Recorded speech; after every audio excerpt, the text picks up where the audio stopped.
O que você faria se o espírito de uma menina aparecesse em sua cama, pedindo por sua mãe? Boa noite. Isso é algo que começou quando eu tinha 11 anos, quando comecei a ter paralisia do sono. Nunca os tinha tido, e de repente aconteceram várias noites seguidas, episódios em que vi diferentes entidades, em que senti diferentes presenças. Foi uma sensibilidade que entrou na minha vida para ficar, e embora agora tenha se tornado cada vez mais esporádica, durante a minha adolescência aconteceram várias coisas que valem a pena contar. Hoje quero compartilhar com vocês algo que aconteceu quando eu tinha 17 anos.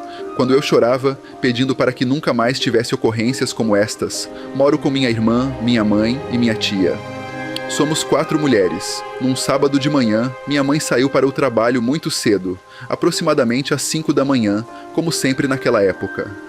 Minha irmã ia para o catecismo muito cedo, então minha tia a levava e esperava por ela na igreja até que ela terminasse para voltar com ela. Eu tinha 17 anos naquele sábado. Elas também se levantaram muito cedo, tomaram café da manhã e depois foram para a igreja.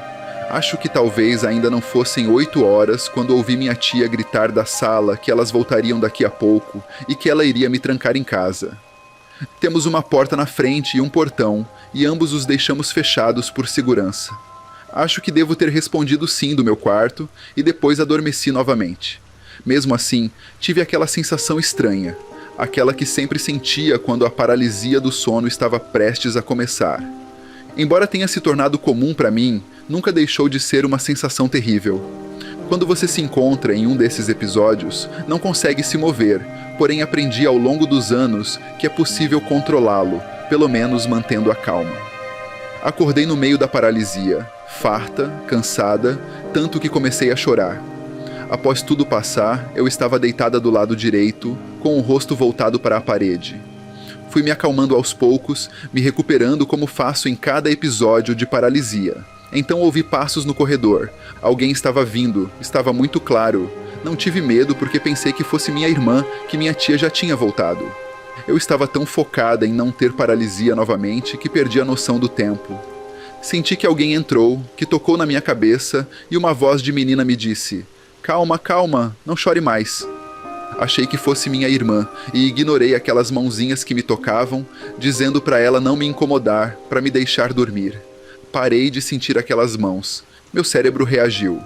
Para começar, minha irmã não é afetuosa comigo. Ela nunca tinha feito nada assim. Por que ela estaria fazendo isso? Como ela sabia que eu estava chorando? Então abri os olhos e peguei meu celular. Já passava das 9. Minha irmã e minha tia provavelmente ainda estavam na igreja. Havia alguém atrás de mim, e não era ninguém da minha família. Eu me virei e consegui ver uma garota saindo correndo. Ela estava vestida com uma roupa que mais parecia um uniforme do que uma roupa normal. Ela saiu correndo do quarto e ouvi 2 passos se afastando, os mesmos que ouvi vindo em minha direção momentos atrás. Levantei-me rapidamente para segui-la. Pensei que alguém tivesse invadido a casa. Naquele momento, eu não pensava em nada mais do que um intruso, porque sei reconhecer o que é apenas uma visão de paralisia, e o que acabei de ver era completamente real. Enquanto corria em sua direção, ouvi um som vindo da cozinha. Parecia que estavam jogando coisas. Eu tive certeza de que tinham invadido a casa para roubar.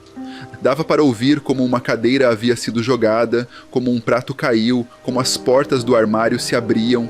Não havia nada de estranho no resto da casa. As janelas estavam fechadas e as portas trancadas. Estava tudo em ordem, exceto pelos barulhos que vinham da cozinha. Peguei a cópia das chaves e saí para o jardim. Por dentro, senti uma atmosfera muito pesada que me sufocava. Uma sensação que só consigo reconhecer como a que sinto dentro da minha paralisia. Estava sentada com minha cachorra, que me olhava com olhos tristes, como se sentisse meu medo. Quando minha mãe chegou, ela me perguntou por que eu estava lá fora. Eu, tentando manter a calma, contei que tinha saído para brincar com a cachorra. Ela me perguntou o que havia acontecido na cozinha.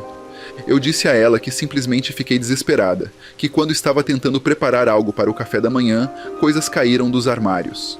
Não sei se ela acreditou em mim, mas decidi naquele momento não lhe contar mais nada. Os dias foram se passando, eu estava mais calma, e assim, uma noite, adormeci. Um episódio se aproximava e mudei rapidamente de posição. Às vezes, isso funcionava e acabava por evitá-los, mas desta vez não foi suficiente. De repente, não consegui me mexer. A porta do meu quarto estava aberta e vi uma sombra entrar. Algo estava diferente, era a mesma. Eu não conseguia me mover, nem gritar, nem me defender. Mas o medo dessa vez estava além de qualquer outro.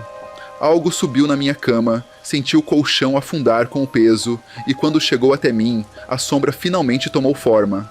Era a menina, mas não consegui ver bem, estava embaçado. Ela saiu da cama, ficou ao meu lado e começou a acariciar minha cabeça novamente. Eu estava ficando cada vez mais assustada, mas contudo e com o medo, resolvi perguntar o que ela queria. Nunca tinha passado por isso, mas imaginei que o importante era saber por que estavam ali, saber o seu objetivo. O que queres de mim? Como posso te ajudar? Ela, com uma voz muito calma, me disse: eu quero minha mãe, me ajude a procurá-la. Em meio à minha paralisia, eu disse a ela que não sabia como, e ela começou a gritar cada vez mais alto: eu quero minha mãe, eu quero minha mãe. Eu estava chorando na tentativa daquilo parar de acordar. Tentei algo que nunca tinha funcionado antes, mas era o que eu sentia que tinha que fazer naquele momento. Comecei a rezar, estava desesperada, muito cansada, até percebi que estava suando e chorei rezando até acordar. Os dias foram se passando e de vez em quando eu tinha novamente os meus sonhos na paralisia. Até que semanas depois, uma das minhas tias veio até minha casa. Eu estava longe, mas ouvi falarem entre si que meu tio tinha resolvido tirar uma das árvores que tínhamos no jardim, porque já estava muito velha e prejudicando a casa. Ele cavou bem até a raiz para poder removê-la. No entanto, ele encontrou ossos. Pareceu-lhe estranho, porque aqueles ossos não pareciam ser de um animal. Ele os mostrou para minha tia, pareciam ossos humanos. Eles decidiram chamar as autoridades, confirmaram que se tratava dos ossos de uma menina de 6 anos e que coincidia com um caso antigo. Não podiam dizer mais nada, nem como o caso iria continuar. Mas me pareceu muito suspeito, como se combinasse com o que eu vinha vendo, com o que vinha chegando até mim. Achei que fosse ela, sabendo que estavam perto de encontrá-la, pedindo ajuda. A questão é que depois que a encontraram, depois que retiraram completamente seus restos mortais, nunca mais a vi. Foi quando conversei com minha mãe não só sobre a menina. Contei a ela tudo o que vinha passando desde então. Começamos a procurar ajuda, e foi quando eu tinha 19 anos que ela me levou a um homem, um guia espiritual que tinha um terceiro olho altamente desenvolvido, pelo que podemos constatar. Ele era conhecido e respeitado por muitas pessoas de confiança. Tivemos uma sessão onde ele manteve meus olhos fechados, onde me disse que eu tinha o dom da clarividência. Nasci com isso, e por isso tinha a sensibilidade de ver outros planos, de ver entidades que estão o tempo todo perto de nós, mas que quase ninguém consegue ver. Ele me disse que eu poderia fechar meu terceiro olho por 5 anos, e assim, durante esse tempo, não veria nem ouviria mais nada daquilo que tanto me atormentava. Continuei aproveitando esse tempo, embora em breve, em alguns meses, esses 5 anos terminarão. Se este relato atiçou seu fascínio pelo sobrenatural, não perca o próximo mistério. Clique no vídeo na tela final ou assista outros segredos sombrios que se encontram no comentário fixado. No círculo dos contos a escuridão se revela. Relatos sombrios nas noites e nas trevas.